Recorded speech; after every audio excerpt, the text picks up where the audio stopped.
네, 코로나 방역 사령관으로서 후보자의 헌신은 많은 국민께 인상을 남겼습니다.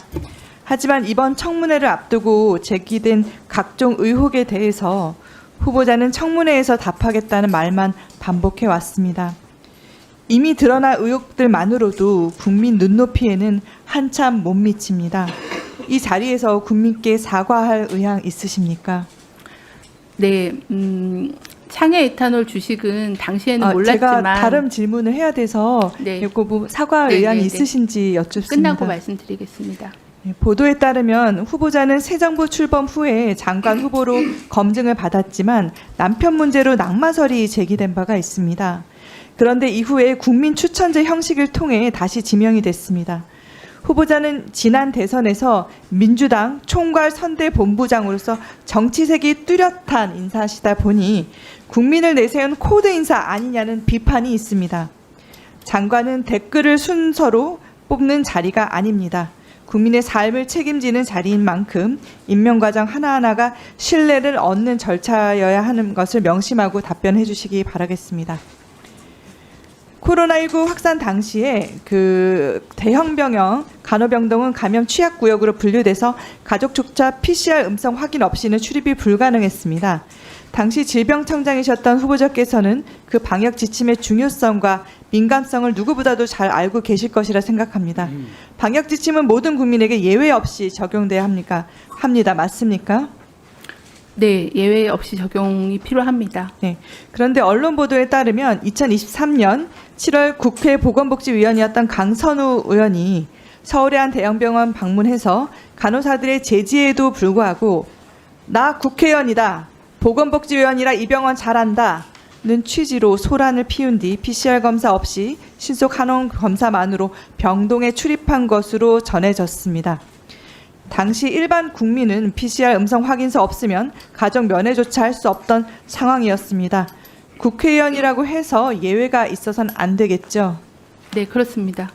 당시 방역수장으로서 강선우 의원의 언행에 대해 어떻게 생각하십니까? 저도 그런 상황에 대해서는 보도를 봤는데 그게 어떤 병원에 어떤 상황이었는지는 제가 확인할 수 없어서 세부적인 말씀을 드릴 수는 없고요. 지침을 누구나 지켜야 된다라는 것은 맞는 말씀이라는 말씀드립니다. 그럼 그 언행이 부적절했다고 보시는지요? 언행까지 제가 확인하지 못해서 그거에 대해서는 말씀드리긴 좀 어려울 것 같습니다. 언론 보도 내용을 그대로 읽어드렸습니다. 네. 어떻게 생각하시는지 여쭙습니다. 면회 원칙이나 이런 거는 반드시 지켰어야 맞다라고 생각합니다. 네, 그러면 부적절하다고 보셨다면 혹시 유감을 표명할 의향 있으신지요? 그거는 제가 유감을 표명할 사항은 아닌 것 같아서 양해해 주시기를 바랍니다. 네, 그러면 유감 표명은 안 하신 걸로 생각하고 그럼 말씀 그렇게 하셨으니까 다음 질의 이어가도록 하겠습니다. 배우자 주식 부분 여쭙겠습니다. 코로나19의 공포가 전국을 뒤덮을 때 국민은 불안에 떨며 약국 앞에 길게 줄을 섰습니다. 그런데 그 줄 뒤에서 누군가는 주가 그래프를 보고 있었다면 국민은 어떻게 받아들이시겠습니까? 당시 후보자께서 매일 브리핑에 나서서 마스크 착용하십시오, 자가진단하십시오, 일상 제한을 호소했습니다. 그런데 같은 시기 후보자의 남편이 방역 관련 기업에 투자를 했다면 국민은 이것을 결코 우연이라고 받아들이지 않습니다. 배신감을 느끼고 분노하고 계십니다. 바이러스 헌터라고 불리던 후보자, 남편은 팬데믹 개미왕이라는 비판에 대해서 어떻게 생각하십니까? 동의하기 어렵습니다. 그러면 특히 국민들께서는 후보자의 남편이 코로나가 창궐했던 시기, 그 시기에도 주식을 사모았던 부분에 대해서 크게 분노하고 계십니다. 남편은 2020년 10월 1000주, 2021년 7월에는 132주, 총 1,436만 5천 원을 매수했습니다. 코로나 델타 변이 바이러스 확산으로 3, 4차 대유행이 정점을 찍은 그 시기입니다. 그래서 후보자가 내부 정보를 활용해 남편의 거래를 도운 것이 아닌지라는 의혹이 제기될 수밖에 없는 시점입니다. 후보자는 코로나 시기에 손소독제 관련 주의를 몰랐다고 해명을 하셨습니다. 그렇지만 해당 업체는 코로나 테마주로 큰 관심을 받은 회사입니다. 말하자면 보통 사람들은 알고 있었다는 말씀입니다. 그런데 또 하나 주목할 점은 2017년 당시 창해 에탄올은 술 만드는 주정 회사였습니다. 그러다 코로나19 때 소독용 알코올 수요가 급증하면서 손소독제 사업에 진출하게 된 것입니다. 일반 국민들을 보면 술 만드는 회사가 손소독제 회사로 바뀌는 방역 정보를 알기가 정말 어렵습니다. 그러나 당시 마스크나 손소독제와 같은 방역 물자 동향을 총괄한 후보자는 접근할 수 있었던 정보가 아니겠습니까? 그래서 질문 드립니다. 손소독제 관련주인 창해 에탄올 주식이 지금 보유하고 있는 부분, 남편이 지금 이 주식을 보유하고 있는 부분 맞습니까?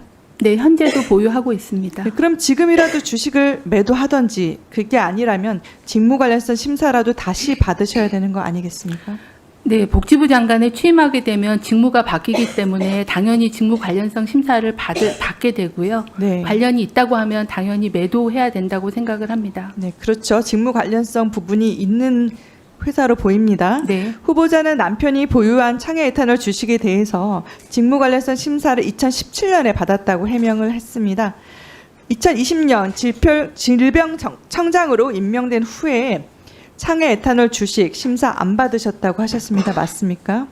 네, 제 심사 대상이 아니라고 판단을 받아서 받지 않았었습니다. 제가 오전에 인사혁신처 협의하신 부분이 있다고 하셔서 자료 제출을 오후 질의 전까지 해달라고 말씀드렸는데 자료 제출 아직 안 하셨죠?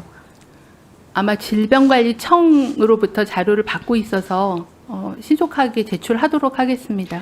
네, 인사혁신처 협의 받으셨다고 하는데 인사혁신처에 따르면 고위공직자의 직무가 변경되거나 조직 개편이 이루어지면 직무 관련성 심사를 다시 받아야 한다고 나와 있습니다. 질병관리본부의 질병관리청 승격과 같은 조직 개편도 이 부분에 포함이 됩니다. 질병관리본부는 복지부 소속 기관이고 질병청장은 정부조직법상 중앙행정기관으로서 독자적인 조직 예산 권한을 가집니다. 그렇다면 공직자윤리법 제14조의 5, 제6항 위반이 됩니다. 또 인사혁신처에 따르면 직무 관련성이 없다고 결정되더라도 공직자윤리법 시행령 제27조의 8에 따라 보유 주식의 업종이 후보자의 직무와 관련될 경우 반드시 재심사 받아야만 한다고 합니다. 업종이 바뀐 주식 아니겠습니까? 그런데 이를 이행하지 않으셨기 때문에 공직자윤리법 위반에 해당이 됩니다. 따라서 적어도 2번의 직무관련성 심사를 안 받은 것으로 보입니다. 보건복지부 소속 공무원이 남편이 방역정보를 활용해 투자를 했다면 후보자는 그 공무원에게 징계 조치를 내리시겠습니까? 후보자부터 그렇지 않으신데 해당 공무원이 그 조치에 수긍을 할 수가 있겠습니까? 질문을 주신 건가요? 네, 제가? 그 부분도 네. 사실 굉장히 우리가 우려하는 부분입니다. 안 받으셨다고 하셨지만 직무 관련성이 있는 것은 모든 국민들이 아실 상황이고 이 관련된 부분에서 인사혁신처의 자료나 이런 법령에 위반이 되는 부분이 있어서 이 부분이 결국은 위반이 된다고 확인이 될 텐데 그렇다면 이런 부분들이 굉장히 문제가 될 수 있는 부분이라서 말씀을 드리는 것이고요. 또 하나 또 우리가 궁금해하는 부분은 시민단체가 후보자를 직권남용, 업무상 배임, 이해충돌법 방지법 위반 혐의로 고발을 했는데 경찰로부터 연락받으신 적이 있으신지 수사 상황에 대해서 어떻게 대응하고 계신지. 네, 많은 질문을 주셔서 답변을 간략하게 드리겠습니다. 네, 국민 눈높이에 맞지 않다라는 말씀은 따갑게 받겠습니다. 말씀드린 대로 창해 에탄올이 손소독제에 진출한 거를 몰라서 그 부분에 대해서 제대로 대응하지 못한 부분이나 농사 관련돼서 열심히 농사를 했는지에 대해서 문제 제기하시는 거에 대해서는 송구하다는 말씀, 사과 말씀을 드리겠습니다. 창해 주식 관련해서는 여러 번 말씀드리긴 했지만은 2020년에는 코로나가 굉장히 가장 어렵고 가장 저희가 다른 일을 할 수 없었던 그런 시기였습니다. 그래서 주식이 어떻게 바뀌고 하는 것을 이제 저나 남편이나 알 수 없었고, 그걸 전제로 한다고 하면 뭔가 주식이 오르고 내리고, 특히 오르기 전에 사서 오른 다음에 팔았어야지 그게 맞는 그런 의심이라고 생각을 합니다. 근데 아까 그래프에서 보신 것처럼 주식이 올랐을 때 내렸을 때 단타로 매매를 해서 이익을 본 적이 없고, 그 이후에 한참 지나서 2020년 10월경에 추가 구매를 통상적인 거래로 했다는 말씀 드립니다. 하지만 그 업종이 변경된 거에 대해서는 인지하지 못했다는, 죄송하다는 말씀 드립니다. 직무 관련 심사 관련해서는 이제 청이 개청하면서 새로운 제도를 정비하면서 그 주식에 대한 재심사에 대한 것을 인사협의처하고 실무협의를 했다라고 들었습니다. 청으로 조직은 바뀌었지만 직무가 변경되지는 않았고 또 새로운 계약이 발생하지 않았기 때문에 재심사 대상이 아니라고 당시에 판단을 했었다고 들었습니다. 그래서 이제 그 부분에 대해서는 이제 제가 알고 있는 건 그렇게 말씀을 드리겠고요.